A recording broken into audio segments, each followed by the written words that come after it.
ആകാശവാണി. നമസ്കാരം. പ്രാദേശിക വാർത്തകൾ വായിക്കുന്നത് ഗോപകുമാർ.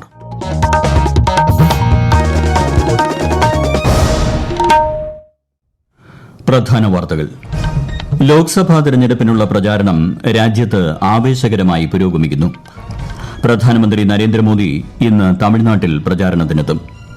തെരഞ്ഞെടുപ്പിൽ മത്സരിക്കുന്ന സ്ഥാനാർത്ഥികളെക്കുറിച്ച് കൂടുതൽ അറിയാൻ വോട്ടർമാർ KYC ആപ്പ് പ്രയോജനപ്പെടുത്തണമെന്ന് മുഖ്യ തെരഞ്ഞെടുപ്പ് ഓഫീസർ. സ്വകാര്യ മേഖലയിലെ തൊഴിലാളികൾക്ക് വോട്ടെടുപ്പ് ദിനമായ ഏപ്രിൽ 26-ന് വേതനത്തോടുകൂടിയ അവധി ഉറപ്പാക്കണമെന്ന് തൊഴിലുടമകൾക്ക് ലേബർ കമ്മീഷണറുടെ നിർദ്ദേശം. ഈദ് ഉൽ ഫിത്തർ പ്രമാണിച്ച് ഗവർണർ ആരിഫ് മുഹമ്മദ് ഖാൻ ലോകമെമ്പാടുമുള്ള കേരളീയർക്ക് ആശംസകൾ നേർന്നു. IPL ക്രിക്കറ്റിൽ ഇന്ന് പഞ്ചാബ് കിങ്സ് സൺറൈസേഴ്സ് ഹൈദരാബാദിനെ നേരിടും. വാർത്തകൾ വിശദമായി. ലോക്സഭാ തെരഞ്ഞെടുപ്പിനുള്ള പ്രചാരണം രാജ്യത്ത് ആവേശകരമായി പുരോഗമിക്കുന്നു. പ്രധാനമന്ത്രിയും മുതിർന്ന BJP നേതാവുമായ നരേന്ദ്രമോദി മധ്യപ്രദേശിലെ ബലാഘട്ടിൽ NDA പ്രചാരണ യോഗത്തെ അഭിസംബോധന ചെയ്തു. ഈ നൂറ്റാണ്ടിലെ രാജ്യത്തെ ഏറ്റവും പ്രധാനപ്പെട്ട തെരഞ്ഞെടുപ്പായിരിക്കും 2024-ലെ ലോക്സഭാ തെരഞ്ഞെടുപ്പെന്ന് പ്രധാനമന്ത്രി പറഞ്ഞു. തമിഴ്നാട്ടിൽ 2 ദിവസത്തെ തെരഞ്ഞെടുപ്പ് പ്രചാരണത്തിനായി ശ്രീ മോദി ഇന്ന് എത്തിച്ചേരും. ചെന്നൈയിലും വെല്ലൂരിലും അദ്ദേഹം NDA പ്രചാരണ പരിപാടികളെ അഭിസംബോധന ചെയ്യും. കൊല്ലം മണ്ഡലത്തിൽ ഇന്ന് നടന്ന LDF പ്രചരണ പരിപാടികളിൽ മുഖ്യമന്ത്രിയും മുതിർന്ന CPIM നേതാവുമായ പിണറായി വിജയൻ പങ്കെടുത്തു. ചവറയിലും കുണ്ടറയിലും ചടയമംഗലത്തും നടന്ന പൊതുയോഗങ്ങളിലാണ് മുഖ്യമന്ത്രി പങ്കെടുത്തത്. കോൺഗ്രസിനും BJPക്കുമെതിരെ വിമർശനമുന്നയിച്ച മുഖ്യമന്ത്രി ഒരേ സാമ്പത്തിക നയമാണ് ഇരു രാഷ്ട്രീയ പാർട്ടികൾക്കും ഉള്ളതെന്നും അഭിപ്രായപ്പെട്ടു. ഇന്ത്യയിൽ ദാരിദ്ര്യം ഏറ്റവും കുറഞ്ഞ സംസ്ഥാനമാണ് കേരളമെന്നും അദ്ദേഹം ചൂണ്ടിക്കാട്ടി. തിരുവനന്തപുരം ജില്ലയിലെ 2ാമത്തെ ലോക്സഭാ മണ്ഡലമായ ആറ്റിങ്ങലിൽ തെരഞ്ഞെടുപ്പ് പ്രചാരണം 2ാം ഘട്ടത്തിലേക്ക് കടന്നു. നാമനിർദ്ദേശ പത്രികാ സമർപ്പണത്തോടെ 3 മുന്നണികളുടെയും സ്ഥാനാർത്ഥികളുടെയും പ്രചാരണം കൂടുതൽ ഊർജിതമായി. വിശദാംശങ്ങളുമായി ആകാശവാണി തിരുവനന്തപുരം ജില്ലാ പ്രതിനിധി രജു കൊലിയക്കോട്. നാമനിർദ്ദേശ പത്രിക പിൻവലിക്കാനുള്ള സമയപരിധി ഇന്നലെ അവസാനിച്ചതോടെ ആറ്റിങ്ങൽ ലോക്സഭാ മണ്ഡലത്തിലെ സ്ഥാനാർത്ഥികളുടെ ചിത്രം വ്യക്തമായി. സ്വതന്ത്ര സ്ഥാനാർത്ഥിയായ നിശാന്ത് ജി രാജ് പത്രിക പിൻവലിച്ചതോടെ ആറ്റിങ്ങലിൽ 7 സ്ഥാനാർത്ഥികളാകും ഇത്തവണ മത്സരിക്കുക. സ്ഥാനാർത്ഥികളുടെ ചിഹ്നവും ഇതോടൊപ്പം തിരഞ്ഞെടുപ്പ് കമ്മീഷൻ അനുവദിച്ചു. സിറ്റിംഗ് MPയും UDF സ്ഥാനാർത്ഥിയുമായ അടൂർ പ്രകാശിന് കൈചിഹ്നവും LDF സ്ഥാനാർത്ഥി V ജോയിക്ക് ചുറ്റികാരിവാൾ നക്ഷത്രം ചിഹ്നവും NDA സ്ഥാനാർത്ഥി V മുരളീധരന് താമര ചിഹ്നവും അനുവദിച്ചു. മണ്ഡലത്തിൽ 2ാം ഘട്ട പ്രചാരണം ആരംഭിച്ചപ്പോൾ 3 മുന്നണികളുടെയും സ്ഥാനാർത്ഥികൾ നിയമസഭാ മണ്ഡലങ്ങൾ കേന്ദ്രീകരിച്ചുള്ള പര്യടനങ്ങളിലേക്ക് കടന്നു. UDF സ്ഥാനാർത്ഥി അടൂർ പ്രകാശിന്റെ പ്രചാരണ പരിപാടികളിൽ KPCC secretary BRM Shafeer, Palode Ravi, Varkala Khehar ഉൾപ്പെടെയുള്ള കോൺഗ്രസ് നേതാക്കൾ രംഗത്തുണ്ട്. LDF സ്ഥാനാർത്ഥി V ജോയിയുടെ പര്യടനത്തിൽ Kadakampally Surendran, A Rahim MP, Anavoor Nagappan തുടങ്ങിയ CPM നേതാക്കളും ഒപ്പമുണ്ട്. NDA സ്ഥാനാർത്ഥി V മുരളീധരന്റെ കാട്ടാക്കട നിയമസഭാ മണ്ഡലത്തിലെ പര്യടനം കേന്ദ്രമന്ത്രി S ജയശങ്കറാണ് ഉദ്ഘാടനം ചെയ്തത്. ലക്ഷദ്വീപിൽ ലോക്സഭാ തെരഞ്ഞെടുപ്പിനുള്ള പ്രചാരണം സജീവമായി പുരോഗമിക്കുന്നു. ആദ്യഘട്ട തെരഞ്ഞെടുപ്പിന്റെ ഭാഗമായി ഈ മാസം 19-നാണ് ഇവിടെ വോട്ടെടുപ്പ്. NCP ശരത് പവാർ പക്ഷ സ്ഥാനാർത്ഥിയും സിറ്റിംഗ് MPയുമായ മുഹമ്മദ് ഫൈസലിന്റെയും ഇന്ത്യൻ നാഷണൽ കോൺഗ്രസ് സ്ഥാനാർത്ഥി ഹംദുള്ള സെയ്ദിന്റെയും പ്രചാരണ പരിപാടികൾ ആന്ത്രോത്ത് ദ്വീപിൽ പുരോഗമിക്കുകയാണ്. വിവിധ പ്രദേശങ്ങളിലെ സ്വീകരണങ്ങൾ ഏറ്റുവാങ്ങിയും വീടുകൾ തോറും കയറിയിറങ്ങി വോട്ടർമാരെ നേരിൽ കണ്ടുമാണ് ഇരുവരുടെയും പ്രചാരണം. അജിത് പവാർ പക്ഷ NCP സ്ഥാനാർത്ഥിയായ TP യൂസഫ്, സ്വതന്ത്ര സ്ഥാനാർത്ഥി കോയ എന്നിവരും പ്രചാരണ രംഗത്ത് സജീവമാണ്. ലോക്സഭാ തെരഞ്ഞെടുപ്പിൽ മത്സരിക്കുന്ന സ്ഥാനാർത്ഥികളെക്കുറിച്ച് കൂടുതൽ അറിയാൻ വോട്ടർമാർക്ക് KYC ആപ്പ് ഉപയോഗിക്കാമെന്ന് മുഖ്യ തെരഞ്ഞെടുപ്പ് ഓഫീസർ സഞ്ജയ് കൌൾ.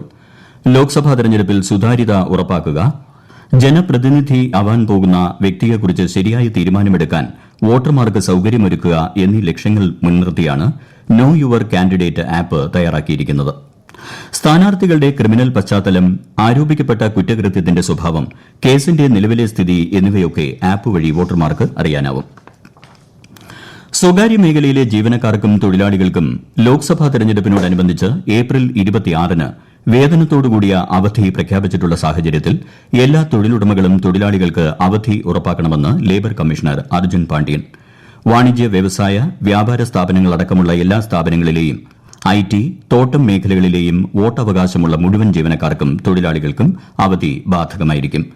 സ്വന്തം ജില്ലയ്ക്ക് പുറത്ത് ജോലിയിൽ ഏർപ്പെട്ടിരിക്കുന്ന വോട്ടർമാർക്ക് അവരവരുടെ പോളിംഗ് സ്റ്റേഷനിൽ വോട്ട് രേഖപ്പെടുത്തുന്നതിന് വേതനത്തോടുകൂടിയ മതിയായ അവധി തൊഴിലുടമ ഉറപ്പാക്കണമെന്നും കമ്മീഷണർ അറിയിച്ചു. ഈ വാർത്തകൾ ആകാശവാണിയിൽ നിന്ന്. കേരള സ്റ്റോറി സിനിമയുമായി ബന്ധപ്പെട്ട വിവാദം സംസ്ഥാനത്ത് തുടരുന്നു. കേരള സ്റ്റോറി കാണുന്നതിനെ ആർക്കും തടയാനാവില്ലെന്നും അത് കാണുന്നവരുടെ സ്വാതന്ത്ര്യമാണെന്ന് മുഖ്യമന്ത്രി പിണറായി വിജയൻ മനസ്സിലാക്കണമെന്നും ബിജെപി കേരള പ്രഭാരി പ്രകാശ് ജാവ്ദേക്കർ കോഴിക്കോട് മാധ്യമങ്ങളോട് പറഞ്ഞു. എന്നാൽ ഒരു വിഭാഗം ജനങ്ങളെ മറ്റൊരു വിഭാഗത്തിനെതിരെ തിരിച്ചുവിടാനുള്ള ശ്രമമാണ് കേരള സ്റ്റോറിയെന്നും നാടിനെ അപകീർത്തിപ്പെടുത്താനുള്ള ഭാവനാ സൃഷ്ടിയാണിതെന്നും മുഖ്യമന്ത്രി പ്രതികരിച്ചു. കേരള സ്റ്റോറി പ്രദർശിപ്പിക്കുന്നത് മതസ്പർദ്ധ ഉണ്ടാക്കാനുള്ള നീക്കമാണെന്ന് കോൺഗ്രസ് നേതാവ് എം ഹസൻ പ്രതികരിച്ചു. മദ്യനയ അഴിമതി കേസിൽ എൻഫോഴ്സ്മെന്റ് ഡയറക്ടറേറ്റ് അറസ്റ്റ് ചെയ്തതിനെ ചോദ്യം ചെയ്തുള്ള ഡൽഹി മുഖ്യമന്ത്രി അരവിന്ദ് കെജ്രിവാളിന്റെ ഹർജി ഡൽഹി ഹൈക്കോടതി തള്ളി. കെജ്രിവാളിനെ ഇഡി കസ്റ്റഡിയിൽ വിട്ട വിചാരണ കോടതി നടപടിയും ഹൈക്കോടതി ശരിവച്ചു. മതിയായ മൊഴികളും മറ്റ് തെളിവുകളും ഇഡി ഹാജരാക്കിയതായി കോടതി നിരീക്ഷിച്ചു. കാസർഗോഡ് ഗവൺമെന്റ് കോളേജ് പ്രിൻസിപ്പൽ ആയിരുന്ന ഡോക്ടർ എം രമയ്ക്കെതിരെ സംസ്ഥാന സർക്കാർ സ്വീകരിച്ച നടപടികൾ ഹൈക്കോടതി റദ്ദാക്കി. ഡോക്ടർ രമയ്ക്കെതിരെ റിട്ടയർമെന്റ് ദിവസം പുറപ്പെടുവിച്ച കുറ്റപത്രവും കൊളീജിയേറ്റ് എഡ്യൂക്കേഷൻ ഡെപ്യൂട്ടി ഡയറക്ടറുടെ അന്വേഷണവും ഡിവിഷൻ ബെഞ്ച് റദ്ദാക്കി. നടപടികൾക്കെതിരെ ഡോക്ടർ രമ നൽകിയ ഹർജിയിലാണ് ഉത്തരവ്. മാസപ്പിറവിയുടെ അടിസ്ഥാനത്തിൽ ഈദുൽ ഫിത്തർ സംബന്ധിച്ച തീരുമാനമെടുക്കുന്നതിനായി ചേരുന്ന ഇമാമുമാരുടെ മീറ്റിംഗ് പാളയം ജുമാ മസ്ജിദിൽ പുരോഗമിക്കുന്നു. മണക്കാട് വലിയ പള്ളിയിലും മാസപ്പിറവി സംബന്ധിച്ച ഖാസിമാരുടെയും ഖത്തീബുമാരുടെയും സംയുക്ത യോഗം നടക്കുകയാണ്. ഒമാൻ ഒഴികെയുള്ള ഗൾഫ് രാജ്യങ്ങളിൽ നാളെയാണ് ചെറിയ പെരുന്നാൾ. ഈദുൽ ഫിത്തർ പ്രമാണിച്ച് ഗവർണർ ആരിഫ് മുഹമ്മദ് ഖാൻ ലോകമെമ്പാടുമുള്ള കേരളീയർക്ക് ആശംസകൾ നേർന്നു. ആത്മനിയന്ത്രണത്തിന്റെയും ത്യാഗത്തിന്റെയും ഉദാരതയുടെയും മഹിമയെ വാഴ്ത്തുന്ന ആഘോഷമാണ് ഈദുൽ ഫിത്തർ എന്ന് ഗവർണർ ആശംസാ സന്ദേശത്തിൽ പറഞ്ഞു. കനിവും സാഹോദര്യവും ജീവിതത്തിൽ എന്നും മാർഗദീപമാകട്ടെ എന്നും അദ്ദേഹം ആശംസിച്ചു.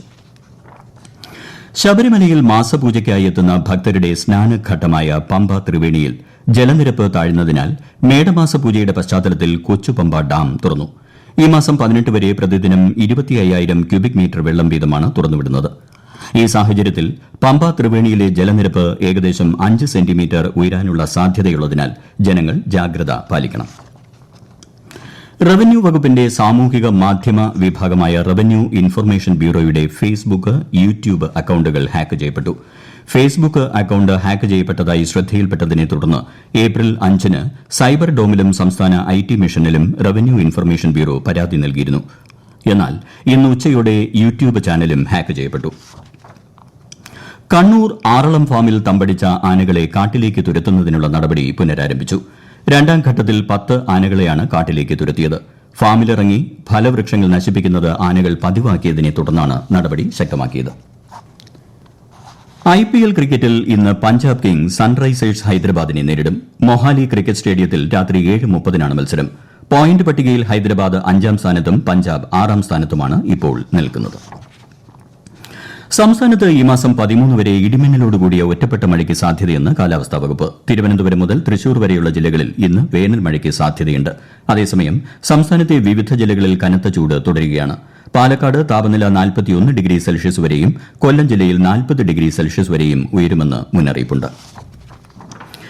രാജ്യത്തെ ഓഹരി വിപണികളിൽ നഷ്ടം. ബോംബെ ഓഹരി സൂചിക സെൻസെക്സ് 58 പോയിന്റ് കുറഞ്ഞ് 74,683-ലും ദേശീയ ഓഹരി സൂചിക നിഫ്റ്റി 23 പോയിന്റ് നഷ്ടത്തിൽ 22,642-ലും വ്യാപാരം അവസാനിപ്പിച്ചു. രാജ്യത്തെ ഓഹരി വിപണികൾ ഇന്ന് സർവ്വകാല റെക്കോർഡ് നേട്ടത്തോടെയാണ് വ്യാപാരം ആരംഭിച്ചത്. സെൻസെക്സ് ചരിത്രത്തിൽ ആദ്യമായി 75,000 പോയിന്റ് മറികടന്നിരുന്നു. സംസ്ഥാനത്ത് സ്വർണ്ണവില ഇന്ന് വീണ്ടും വർദ്ധിച്ചു. ഗ്രാമിന് 25 രൂപയും പവന് 200 രൂപയുമാണ് ഉയർന്നത്. ഇതോടെ 1 ഗ്രാം സ്വർണ്ണവില 6,600 രൂപയും പവന് വില 52,800 രൂപയുമായി. അന്താരാഷ്ട്ര വിലയിലുണ്ടായ മാറ്റത്തിന്റെ ചുവട് പിടിച്ചാണ് കേരള വിപണിയിലും സ്വർണ്ണവില ഉയരുന്നത്. പ്രധാന വാർത്തകൾ വീണ്ടും. ലോക്സഭാ തെരഞ്ഞെടുപ്പിനുള്ള പ്രചാരണം രാജ്യത്ത് ആവേശകരമായി പുരോഗമിക്കുന്നു. പ്രധാനമന്ത്രി നരേന്ദ്രമോദി ഇന്ന് തമിഴ്നാട്ടിൽ പ്രചാരണത്തിനെത്തും. തെരഞ്ഞെടുപ്പിൽ മത്സരിക്കുന്ന സ്ഥാനാർത്ഥികളെക്കുറിച്ച് കൂടുതൽ അറിയാൻ വോട്ടർമാർ KYC ആപ്പ് പ്രയോജനപ്പെടുത്തണമെന്ന് മുഖ്യ തെരഞ്ഞെടുപ്പ് ഓഫീസർ. സ്വകാര്യ മേഖലയിലെ തൊഴിലാളികൾക്ക് വോട്ടെടുപ്പ് ദിനമായ ഏപ്രിൽ 26-ന് വേതനത്തോടുകൂടിയ അവധി ഉറപ്പാക്കണമെന്ന് തൊഴിലുടമകൾക്ക് ലേബർ കമ്മീഷണറുടെ നിർദ്ദേശം. ഈദുൽ ഫിത്തർ പ്രമാണിച്ച് ഗവർണർ ആരിഫ് മുഹമ്മദ് ഖാൻ ലോകമെമ്പാടുമുള്ള കേരളീയർക്ക് ആശംസകൾ നേർന്നു. IPL ക്രിക്കറ്റിൽ ഇന്ന് പഞ്ചാബ് കിങ്സ് സൺറൈസേഴ്സ് ഹൈദരാബാദിനെ നേരിടും. പ്രാദേശിക വാർത്തകൾ കഴിഞ്ഞു. അടുത്ത വാർത്താ പ്രക്ഷേപണം രാത്രി 7:25.